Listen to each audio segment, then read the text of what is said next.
दोस्तों 13 सितंबर 1848 अमेरिका के गांव वॉलनट में 25 साल का एक नौजवान फिनियस गेज हिल रोड कंस्ट्रक्शन पर काम कर रहा था। फिनियस एक मेहनती खुश मिजाज इंसान था। इसका अपने साथी वर्कर के साथ बिहेवियर बहुत अच्छा था। दोस्तों फिनियस और इसकी टीम रेलवे लाइन का ट्रैक बिछाने के लिए पहाड़ों को काट कर रास्ता बनाने का काम करते थे। पहाड़ों को तोड़ने के लिए वो बॉम्ब एक्सप्लोजन करते थे। इस काम में वो चट्टान के अंदर एक सुराख करते थे। इस सुराख के अंदर बारूद को भर दिया जाता। बारूद को भरने के बाद वो इस होल में रेत को भर देते। रेत को भरने के बाद एक रोड की मदद से रेत को दबाया जाता ताकि विस्फोट अच्छे से हो और चट्टान वहाँ से टूट जाए। वैसे तो ये फिनियस के मामूल का काम था। वो हर रोज कई बार इस काम को अंजाम देता था, मगर आज कुछ नया और अनोखा होने जा रहा था। एक ऐसा इंसिडेंट होने जा रहा था जिसने ना सिर्फ फिनियस की लाइफ पर इम्पैक्ट डाला बल्कि इसने पूरी दुनिया को हैरान कर दिया।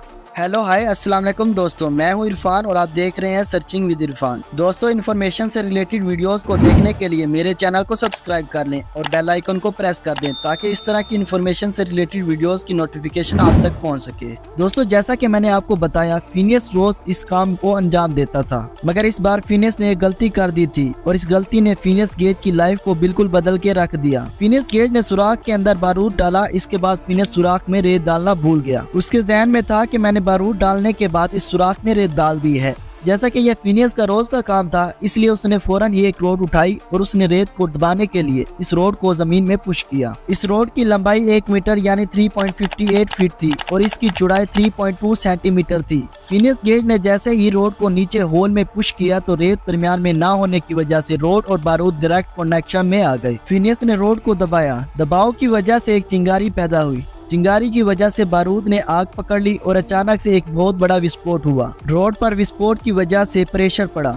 इस प्रेशर ने रोड को सुराख से 200 किलोमीटर फी घंटा की रफ्तार से बाहर धकेला। क्योंकि फिनियस गेज उस होल के ऊपर खड़ा था, ये रोड सीधा फिनियस गेज की गाल में लगा और गाल को चीर कर दिमाग के अंदर दाखिल हुआ और दिमाग को चीरता हुआ फिनियस से बहुत दूर जा गिरा। मौके पर मौजूद लोगों ने यकीन कर लिया था कि फिनियस गेज ने अब यह दुनिया छोड़ दी है, मगर जो मेरेकल वहां पर हुआ उस पर बिलीव करना नामुमकिन है। इस इंसिडेंट के 3 मिनट बाद फिनियस गेज को होश आ गया। फिनियस बहुत ज्यादा हिम्मत वाला था। वो खुद चलते हुए अपनी सवारी तक पहुंचा। उसको घोड़ा गाड़ी पर बिठाया गया। फिनियस को इस घोड़ा गाड़ी पर मुंतकिल किया गया। रास्ते में फिनियस ने घोड़ा गाड़ी वाले के साथ खूब गप्पे लगाई। हॉस्पिटल में पहुंचते ही फिनियस ने डॉक्टर से मजाकिया अंदाज में कहा, डॉक्टर लगता है आपके लिए आज बहुत ज्यादा काम आ गया है। फिनियस ने खुद डॉक्टर को यह सारा इंसिडेंट सुनाया कि मेरे साथ क्या हुआ है। दोस्तों हैरानकुन बात यह है कि एक 3 फीट से ज्यादा लंबाई रखने वाली लोहे की रॉड जिसकी चौड़ाई 3 सेंटीमीटर से भी ज्यादा है, वो फिनियस की स्कल को चीर कर बाहर निकल गई और ये इंसान यहाँ बैठकर डॉक्टर को पूरा वाकया सुना रहा है। डॉक्टर को तो यकीन ही नहीं आ रहा था, मगर फिनियस के सर में सुराख को देखकर डॉक्टर ने फौरन फिनियस का ट्रीटमेंट जारी किया। डॉक्टर ने अपनी रिपोर्ट में लिखा कि पेशेंट खून की उल्टियां कर रहा था और इसकी उल्टियों में दिमाग के छोटे छोटे टिश्यूज दिखाई दे रहे थे। इन सब बातों को देखकर कोई भी इंसान ये सोचने पर मजबूर हो जाता है कि बस अब ये और जिंदा नहीं रह सकेगा। मगर दोस्तों आपको जानकर हैरानगी होगी कि फिनियस इस इंसिडेंट के बाद 12 साल तक जिंदा रहा। कुछ दिन बाद फिनियस कोमा में चला गया। एक बार फिर से फिनियस ने दुनिया को हैरत में डाल दिया। चंद दिन बाद फिनियस कोमा से बाहर आ गया, मगर इस इंसिडेंट में इसकी लेफ्ट आई बुरी तरह डैमेज हो गई थी। अब फिनियस जिंदगी भर इस आंख से कुछ नहीं देख सकेगा। Aahista Aahista Phineas Gage recover होने लगा। आफ्टर 3 मंथ फिनियस को हॉस्पिटल से डिस्चार्ज कर दिया गया। फिनियस रूटीन की तरह फिर से अपने रेलवे ट्रैक वाले काम पर जाने लगा। मगर दोस्तों फिनियस फिजिकली तो बिल्कुल ठीक हो गया था, मगर मेंटली इस इंसिडेंट ने फिनियस गेज पर बहुत बुरा असर डाला। इस इंसिडेंट के बाद फिनियस का बिहेवियर बिल्कुल तब्दील हो गया। वो फिनियस जो सबके साथ खुश इखलाकी के साथ रहता था, मिलकर काम करता था, अब इसके बिहेवियर में बहुत ज्यादा तब्दीलियां आ गई थी। वो छोटी छोटी बातों पर गुस्सा करता था, हर किसी के साथ छोटी सी बात पर उलझ पड़ता था, बच्चों की तरह रिएक्ट करता था। इन सब चीजों की वजह से फिनियस को रेलवे ट्रैक कंस्ट्रक्शन कंपनी से निकाल दिया गया। लोग अब फिनियस से दूर जाने लग जाते हैं। लोगों का कहना था कि अब फिनियस बहुत ज्यादा अग्रेसिव होता जा रहा है। वो छोटी छोटी बातों पर गुस्सा करने लग गया था और गुस्से पर इसका कोई कंट्रोल नहीं था। गुस्से में आकर वो गंदी गंदी गाली देने लग जाता था। यही वजह थी कि लोग इससे दूर जाने लगे। फिनियस की वाइफ ने बताया कि गुस्से में अब फिनियस इस पर हाथ उठाता है। ये तमाम बातें डॉक्टर्स को खटक रही थी, इसलिए डॉक्टर्स ने दोबारा से फिनियस के केस पर स्टडी की।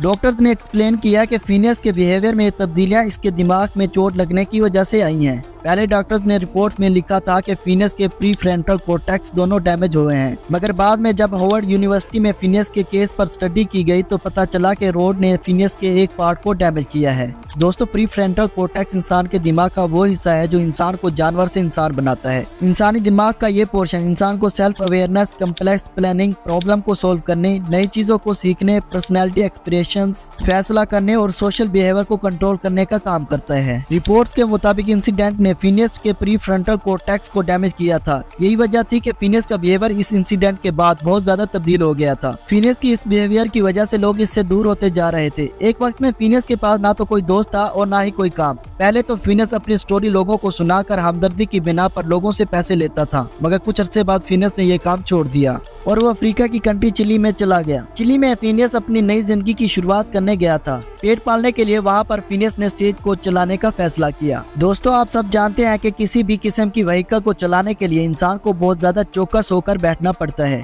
ड्राइवर को हर चीज का ख्याल रखना पड़ता है, कहाँ पे रुकना है, कहाँ से गुजरा जा सकता है, कहाँ से क्रॉसिंग करनी है, कहाँ पर ओवरटेक करना है और कहाँ पे नहीं करना। किसी भी व्हीकल को ऑपरेट करने के लिए इसके कुछ रूल्स एंड रेगुलेशन होते हैं और इन तमाम बातों का ख्याल रखना जरूरी होता है और इन सब चीजों को इंसान का दिमाग कंट्रोल करता है। मगर दोस्तों, फिनियस तो मेंटली ठीक नहीं था, इसलिए फिनियस को स्टेज कोच को सीखने में बहुत ज्यादा टाइम लगा। फिनियस के लिए सब सीखना शुरू में तो बहुत ज्यादा मुश्किल था, मगर कुदरत एक बार फिर से फिनियस पर मेहरबान हुई। फिनियस के प्री फ्रंटल कॉर्टेक्स का वो हिस्सा जो डैमेज नहीं हुआ था, इनमें जो न्यूरॉन्स मौजूद थे वो न्यूरॉन्स डेवलप होकर उन न्यूरॉन्स की जगह लेने लग गए जो इंस्टेंट में डैमेज हो गए थे। यही वजह थी कि फिनियस एक आंख की मदद से भी स्टेज कोच को अच्छी तरह ऑपरेट करना सीख गया था। फिनियस अब एक नॉर्मल लाइफ स्पेंड कर रहा था, मगर इंसिडेंट के 12 साल बाद फिनियस की एपिलेप्टिक सीजर की वजह से मौत हो गई। डॉक्टर्स के मुताबिक ये एपिलेप्टिक सीजर फिनियस को इसके दिमाग की इंजरी की वजह से आए थे। एपिलेप्टिक सीजर एक ऐसी कंडीशन है जिसके अंदर न्यूरॉन्स में मैसेजेस का रिदम अनबैलेंस हो जाता है और दिमाग को एक वक्त में डिफरेंट सिग्नल मिलते हैं, जिससे दिमाग आउट ऑफ कंट्रोल हो जाता है और इंसान को झटके लगना शुरू हो जाते हैं। दोस्तों, ये किसी मिरेकल से काम नहीं कि एक इंसान जिसके दिमाग से 3 फीट से ज्यादा लंबी और 3 सेंटीमीटर से ज्यादा चौड़ी रोड 200 किलोमीटर फी घंटा की रफ्तार से दिमाग को चीरती हुई गुजर गई और वो इंसान 12 साल तक जिंदा रहा। अगर किसी इंसान को पिस्तौल से 9 मिलीमीटर की गोली लगती है तो इंसान दुनिया छोड़ जाता है, मगर दोस्तों फिनियस ने इस कंडीशन में भी सर्वाइव किया। ये केस मेडिकल फील्ड में सबसे ज्यादा कम्प्लेक्स केस है और इस केस ने इंसान को अपने दिमाग से रिलेटेड स्टडी करने में बहुत ज्यादा हेल्प की है। इसकी वजह से न्यूरो साइंस और मेडिकल साइंस बहुत ज्यादा मैच्योर हुई है। फिनियस की स्कल को आज भी म्यूजियम में स्टोर किया गया है। दोस्तों, उम्मीद करता हूँ कि आज की वीडियो आपको बहुत ज्यादा पसंद आई होगी। अगर वीडियो पसंद आई है तो वीडियो को लाइक करें और चैनल को सब्सक्राइब कर दें। मिलते हैं अगली किसी ऐसी इन्फॉर्मेटिव वीडियो में, तब तक के लिए इजाजत।